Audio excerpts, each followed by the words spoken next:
Materinya adalah kita akan bahas mengenai kemurahan dan kebaikan. Ayat temanya di dalam Galatia 5 ayat 22 sampai 23. Tetapi buah roh ialah kasih, sukacita, damai sejahtera, kesabaran, kemurahan, kebaikan, kesetiaan, kelemah lembutan, penguasaan diri. Tidak ada hukum yang menentang hal-hal itu. Jadi kita akan membahas ya, kita akan sama-sama belajar. Pelajaran kita malam ini berjudul kemurahan dan kebaikan. Dikatakan di sini mengenai jambu biji ya. Jambu biji memiliki kulit yang agak tebal, berwarna hijau atau kuning dengan warna merah jambu di bagian dalamnya. Ini dibedakan dengan tekstur yang manis dan agak berpasir. Dikenal sebagai buah tropis yang berasal dari Amerika Latin, termasuk Meksiko, Amerika Tengah, Karibia Utara, dan Amerika Selatan. Jambu biji mengandung serat 4 kali lebih banyak daripada nanas dan 4 kali lebih banyak vitamin C daripada jeruk. Jambu biji memiliki tingkat tinggi bahan yang disebut pektin, sehingga digunakan secara luas untuk membuat permen, selai, jeli, dan selai jeruk. Di Amerika Selatan, Anda akan menemukan jambu biji di pertemuan keluarga yang sering ditawarkan oleh tuan rumah sebagai hidangan pembuka dengan keju dan crackers. Buah roh hari ini adalah kemurahan dan kebaikan. Kemurahan yang sering kita temukan dalam kehidupan sehari-hari adalah bentuk kemurahan seperti memberi sesuatu kepada yang membutuhkan atau menolong orang lain dengan perbuatan kita. Ini adalah sebuah sikap baik dari sebuah jiwa. Namun kemurahan sebagai buah dari Roh Kudus memiliki makna yang lebih mendalam dari sekedar perbuatan memberi atau menolong orang lain. Kita memiliki Allah Bapa dan Allah Putra yang maha segala dan mempunyai segala anugerah yang sempurna dan berlimpah. Namun kita semua tahu bahwa Allah kita adalah Allah yang penuh kasih dan rendah hati. Anugerah Allah yang sempurna dan berlimpah Dia berikan secara setia dan cuma-cuma, yang membuktikan betapa Allah kita adalah Allah yang murah hati. Bahkan kita yang berdosa diberikannya seorang putra yang maha kasih untuk menebus dosa dan menyelamatkan kita dari kebinasaan. Seperti yang Tuhan Yesus katakan, pencuri datang hanya untuk mencuri dan membunuh dan membinasakan. Aku datang supaya mereka mempunyai hidup dan mempunyainya dalam segala kelimpahan. Yohanes 10 ayat 10. Jadi jika kamu yang jahat tahu memberi pemberian yang baik kepada anak-anakmu, apalagi Bapamu yang di surga, Ia akan memberikan yang baik kepada mereka yang meminta kepadanya. Matius 7 ayat 11. Mintalah, maka akan diberikan kepadamu, carilah, maka kamu akan mendapat, ketoklah, maka pintu akan dibukakan bagimu. Karena setiap orang yang meminta, menerima, dan setiap orang yang mencari, mendapat, dan setiap orang yang mengetok, baginya pintu akan dibukakan. Matius 7 ayat 7-8. Dan apa saja yang kamu minta dalam doa dengan penuh kepercayaan, kamu akan menerimanya. Matius 21 sampai dengan 22. Kemurahan sebagai buah Roh Kudus memampukan kita memiliki hati yang selalu bersedia memahami, mengampuni, mengalah, rela berkorban, berbagi berkat dan anugerah, memberi diri demi kebaikan orang lain, rindu untuk selalu bisa memberikan pelayanan untuk Tuhan dan sesama, dengan azas kasih dan penuh kerendahan hati. Dengan roh kemurahan, kita dapat semakin peka terhadap kebutuhan orang lain, yang pada dasarnya kebutuhan manusia antara lain mencakup words of encouragement, simpati, dan forgiveness, yang kita sampaikan berdasar segala perkataan Allah dalam firman-firman-Nya. Kesemua kemurahan ini diberikan dan dilakukan hanya untuk kemuliaan Allah saja, sebagai tanda kasih kita kepada Dia yang sudah begitu mengasihi kita. Yang kedua mengenai kebaikan. Liam Hannon, seorang anak kecil berusia 10 tahun berasal dari Amerika Serikat, mempunyai hati yang sangat baik. Setiap minggu, ia memberikan makan siang gratis kepada para tunawisma. Ia tidak sendirian, sang ayah Scott Hannon juga ikut mendukung kegiatan sosial anaknya dengan menarik gerobak kecil berisi makanan dan minuman. Setia menemani dia melakukan proyek keluarga yang dinamakan Liam's Lunch of Love. Mereka memberikan makan siang untuk tunawisma ini kadang berupa roti diolesi selai kacang dan jeli. Mereka berencana akan merekrut banyak sukarelawan untuk membantu dan mengembangkan proyek ini. Dalam nasihatnya kepada jemaat di Filipi, Paulus berpesan agar mereka tetap sehati sepikir, saling menolong, bersukacita, dan mendeklarasikan kebaikan hati. Mendeklarasikan kebaikan hati pastilah akan mengorbankan banyak hal, tenaga, waktu, uang, dan perasaan untuk orang lain. Tidak mudah untuk berbuat baik. Seakan-akan memang tampak rugi, tapi Paulus menjelaskan lagi bahwa kita tak perlu khawatir. Ia menasihati mereka agar mau berdoa sambil terus mengucap syukur, menyatakan keinginannya pada Allah. Kebaikan haruslah disertai sukacita, hati dan pikiran penuh dengan damai sejahtera dan pikiran positif. Setiap orang percaya yang terus mengalami kebaikan Tuhan pastilah tidak akan tahan jika tidak berbagi kepada sesama. Kebaikan apa yang akan kita berikan untuk orang lain? Saat menunjukkan kebaikan hati, hendaknya kita tetap bersukacita, penuh damai sejahtera dan pikiran positif sehingga kebaikan itu tidak sekedar pencitraan. Kebaikan adalah kualitas menjadi murah hati, perhatian, dan ramah. Ada banyak cara untuk mempraktekkan kebaikan, seperti membuka pintu, berbagi makanan dengan seorang yang lapar, membantu seseorang membawa beban berat, atau sekedar berbagi senyuman. Dalam Efesus 4 ayat 31-32, Rasul Paulus mengajarkan inti dari kemurahan kepada anggota jemaat di Efesus ketika ia menuliskan segala kepahitan, kegeraman, kemarahan, pertikaian, dan fitnah hendaklah dibuang dari antara kamu. Demikian pula segala kejahatan, tetapi hendaklah kamu ramah seorang terhadap yang lain, penuh kasih mesra dan saling mengampuni sebagaimana Allah di dalam Kristus telah mengampuni kamu. Di sini Paulus berbicara kepada umat percaya yang adalah orang Yahudi dan bukan Yahudi, dan sama-sama mengaku sebagai bagian dari keluarga Allah. Karena itu Paulus mengingatkan mereka hubungan kekeluargaan mereka harus diukur oleh nilai-nilai kerajaan Allah. Ini berarti menyingkirkan 5 dosa dalam semua hubungan mereka, yaitu kepahitan, kegeraman, kemarahan, pertikaian, dan fitnah. Kebencian juga harus disingkirkan dan mengganti perilaku buruk terhadap dengan kebaikan, kasih sayang, dan pengampunan. Karena ini adalah jalan Tuhan dan membentuk perilaku kami, maka Paulus melanjutkannya dengan mengatakan, engkau juga harus berperilaku demikian satu sama lain. Perbuatan ini yaitu termasuk kemurahan dimaksudkan untuk membangun keluarga dan mengembangkan kesatuan dalam tubuh Kristus. Yesus mempraktekkan kemurahan hati setiap hari dengan cara yang berani dan radikal pada waktunya.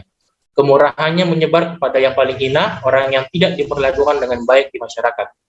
Dia menyembuhkan orang kusta, mengusir orang setan dari orang yang kerasukan, dan memberi makan orang yang lapar.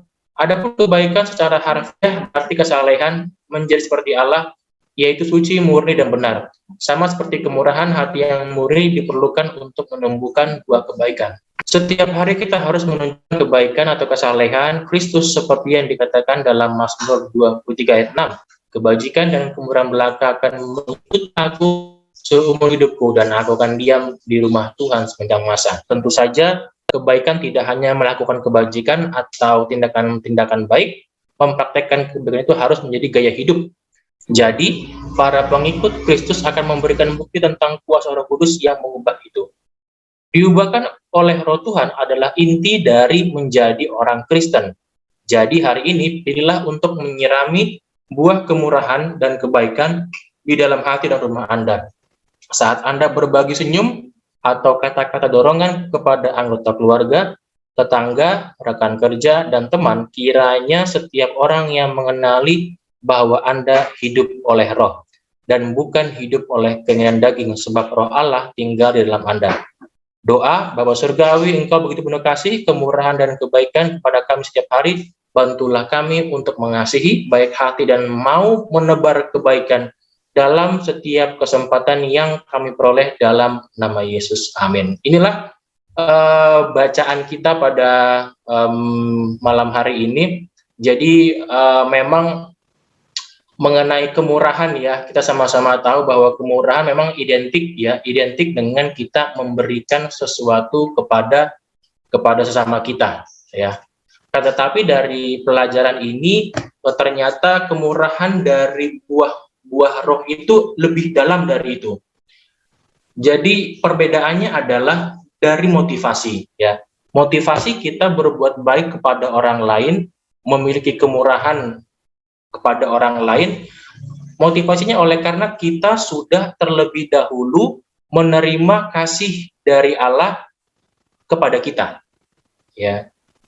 Jadi anugerah yang telah Allah berikan kepada kita dengan gratis, dengan cuma-cuma, itu adalah sebagai dasar kita untuk mau berkemurahan kepada orang lain.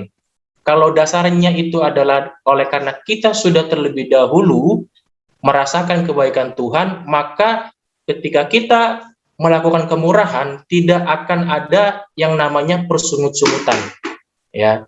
Mungkin kita pernah mengalami ya, ketika kita sudah memberi kepada seseorang, kita tidak selalu happy ya di akhirnya. Oleh karena itulah kan saya jadi menyesal memberi kepada Anda karena Anda jadinya begini ya.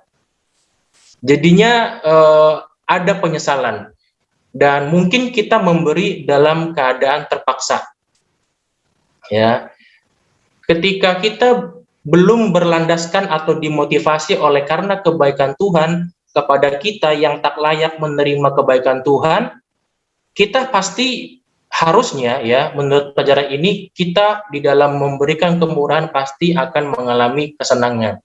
Ketika kita melakukan kebaikan kepada orang lain, kita dengan hati yang senang, ikhlas ya, ikhlas. Oleh karena dasarnya sudah berbeda ya. Dikatakan bahwa arti kata kemurahan sebagai buah dari Roh Kudus ini adalah tindakan yang baik dan benar yang kita lakukan untuk orang lain atau untuk melayani Tuhan dengan motivasi karena kita telah menerima kemurahan keselamatan dari Tuhan.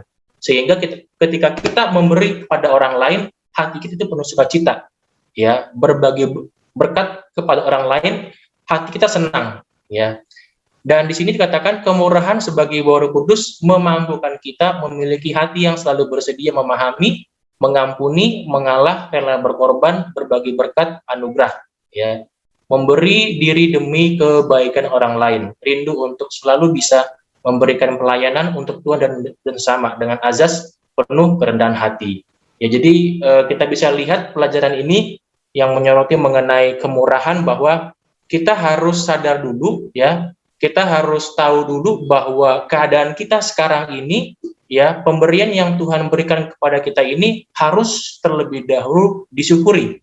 Kita harus sadar dulu apa yang kita punya sekarang ini adalah pemberian dari Tuhan, sehingga ketika kita sudah sadar bahwa apa yang kita punya ini adalah pemberian Tuhan, maka kita tidak akan sungkan memberikannya kepada orang lain. Ketika kita memberikan kepada orang lain, kita dengan penuh senang hati, ya, dengan penuh sukacita. Tidak akan ada lagi persungutan di belakangnya ketika kita sudah memberikan atau berbuat baik kepada orang lain. Kita lanjut mengenai kebaikan, karena ini akan nyambung ya.